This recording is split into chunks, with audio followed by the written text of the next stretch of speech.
నమస్తే friends, welcome to my channel. @Thought Venkateswarlu 5382. నేను ఏం చేస్తున్నానంటే ఫ్రెండ్స్, ఇప్పుడు ఆల్రెడీ దోశ ప్యాటర్న్ రెడీ చేసి పెట్టానండి. నెక్స్ట్ స్పైసీగా మీకు దోశ ఎలా వేయాలో చూపిస్తున్నానండి.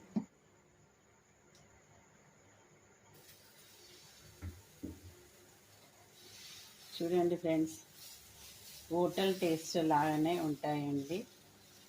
క్రిస్పీగా దోశ.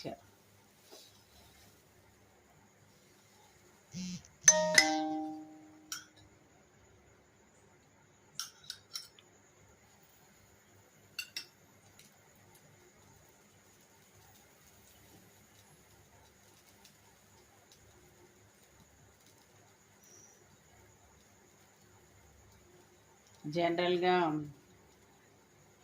దోశ పిండిని ఎలా రెడీ చేస్తారంటే, 1 కప్పు మినప్పప్పుకి 3 కప్స్ బియ్యం యాడ్ చేయాలండి. దాంతో పాటుగా ఒక హాఫ్ శనగపప్పు, ఇంకొక పావు పెసరపప్పు, కొంచెం 1 స్పూను మెంతులండి. నెక్స్ట్ ఇది నైట్ నానబెట్టాలండి.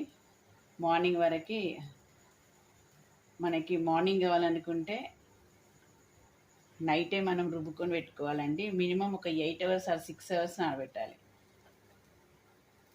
రుబ్బేటప్పుడు ఏంటంటే మనకు కొంచెం అటుకులు ఉంటాయి కదండి, అది ఒక ½ an hour బిఫోర్ నానబెట్టి వేయాలండి. చూడండి, క్రిస్పీగా ఇలా దోశ వస్తుందండి.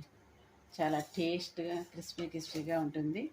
దీన్ని మనము పల్లీల చట్నీతో వేసుకుంటే సూపర్ టేస్ట్ ఉంటుంది. ఇంకొకటి కూడా పోస్తానండి, చూడండి. జస్ట్ మనం ఒకసారి హై హీట్ అయిన దాన్ని మళ్ళీ కొంచెం కూల్ అయ్యేదానికి కొంచెం వాటర్ అప్లై చేయాలండి. చేసి ఒక క్లాత్ తోటి కానీ లేకపోతే టిష్యూ పేపర్ తోటి కానీ ఇలా నీట్గా తుడిచామంటే మళ్ళీ ఈజీగా మనకి ఇంకొక దోశ కూడా వస్తుందండి.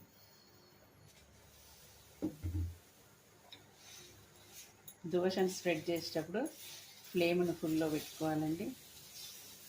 ఎంత పల్సగా అంటే అంత పల్సగా, ట్రాన్స్పరెంట్గా హోటల్లో ఎలా చేస్తామో అలాగే ఉంటుందండి. మీద కొంచెం ఆయిల్ అప్లై చేయాలి.